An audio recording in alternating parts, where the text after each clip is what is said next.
Assalamualaikum, selamat malam rekan-rekan pendengar.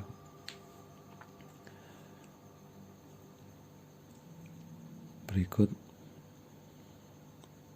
kisah misteri saya yang terjadi di tahun 2016, di sekitar bulan September.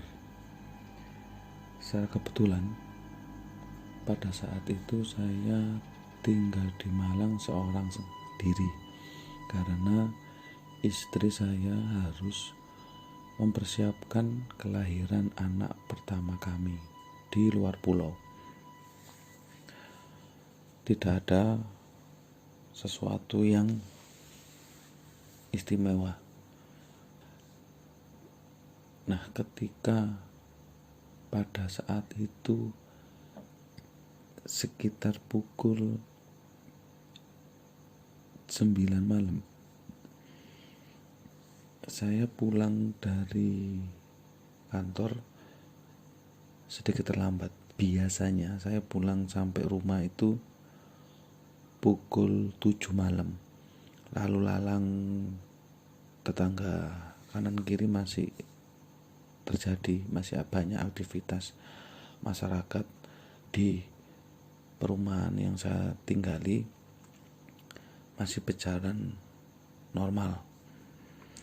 Ketika menginjak pukul 9 malam, pada saat itu tidak seperti biasa, tidak seperti malam-malam sebelumnya.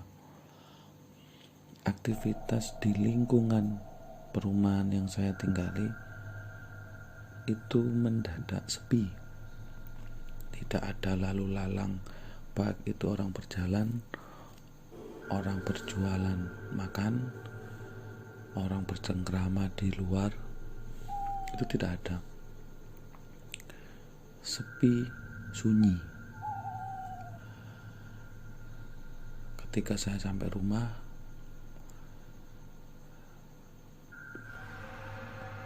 saya berniat untuk menelpon istri saya yang ada di luar pulau karena belum berbersih.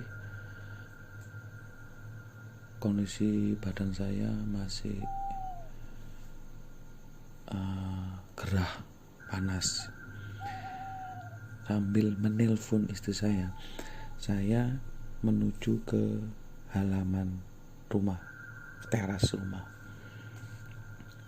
Karena saya pikir di jalan juga sudah sepi, ngapain juga telepon di jalan perumahan. Nah, ketika saya telepon sudah berjalan sekitar 15 menit, itu tiba-tiba ada seorang anak melintas dengan menuntun sepeda anginnya. Tanpa pikir panjang, saya kira itu anak tetangga saya. Saya menegur anak tersebut, "Dik, mau kemana malam-malam?"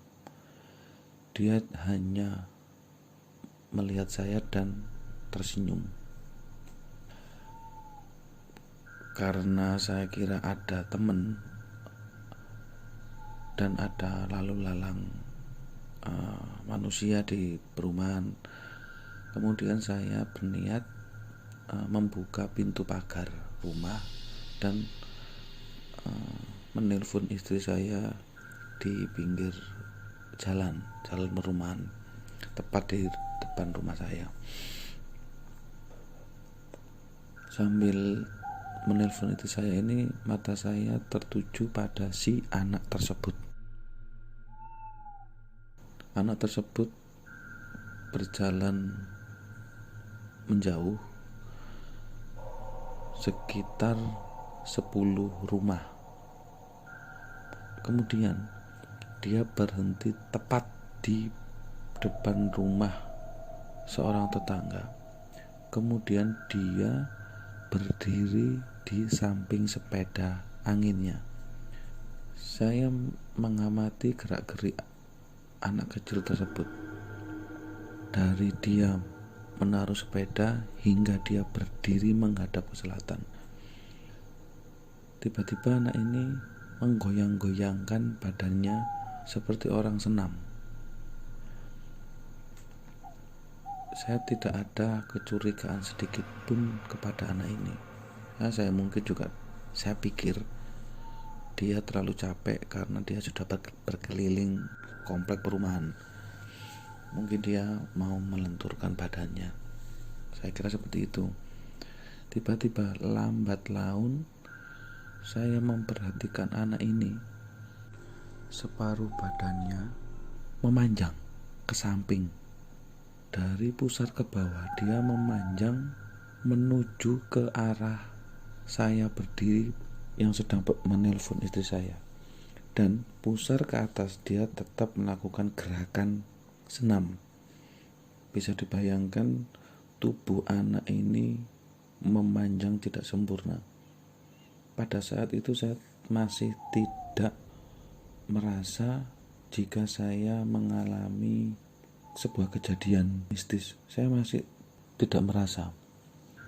Hingga akhirnya badan anak ini yang bagian atas, dari pusar ke atas, dia menghilang hingga tinggallah dari pusar ke kaki, dan dia menuju ke arahku. Pelan-pelan dia berjalan, kemudian mempercepat jalannya, hingga akhirnya ketika di jalan yang tidak ada cahayanya, tidak ada cahaya lampu jalan itu yang tertutup pohon, dia berubah menjadi seekor kucing. Saya amati, kucing ini tetap menuju ke arah saya.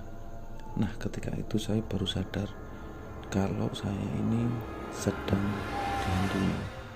Tanpa pikir panjang saya masuk ke dalam pagar rumah.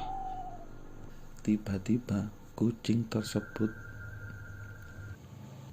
sudah berada tepat di depan pintu pagar yang sedang saya kunci.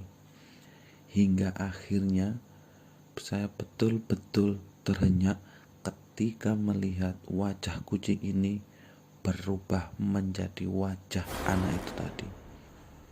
Jadi sosoknya berbadan kucing dan berkepala anak kecil. Sontak saya masuk ke rumah, menutup pintu dan korden jendela dan menguncinya, kemudian saya masuk ke kamar. Kebetulan kamar saya ini berada di depan. Jadi jendela kamar saya ini tepat di pinggir jalan. Otomatis saya bisa melihat kondisi di luar rumah. Karena semua pintu sudah terkunci, tersisa jendela kamar. Saya memberanikan diri untuk melihat keberadaan kucing tersebut di luar pagar. Tanpa disangka-sangka, kucing tersebut sudah berubah menjadi anak kecil tadi dan berdiri tepat di depan jendela. Seketika itu saya menutup jendela kamar dan menutup korden. Karena ada rasa ketakutan, dalam kamar saya berdoa hingga akhirnya terdengar suara, main yuk sama aku ayo, yang tak lain berasal dari anak tersebut. Hingga akhirnya saya mengucapkan, "Jangkrik ojo nggodha aku, ngalio." Kemudian aku membaca surat-surat yang sekiranya aku hafal untuk menenangkan rasa ketakutanku. Hingga akhirnya saya tertidur dan terbangun keesok harinya. Keesok paginya, setelah kejadian malam itu, saya menceritakan ke tetangga yang kebetulan tetangga ini memiliki keistimewaan. Salah satunya indera keenamnya sudah terbuka.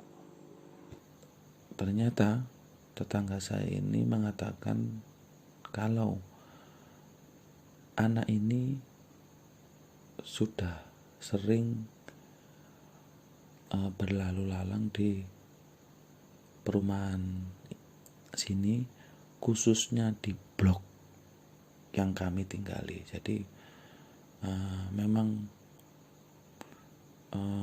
dia memang tinggal di daerah sini, karena dulunya perumahan sini kan masih perkebunan tebu. Jadi hal-hal seperti itu kan masih liar.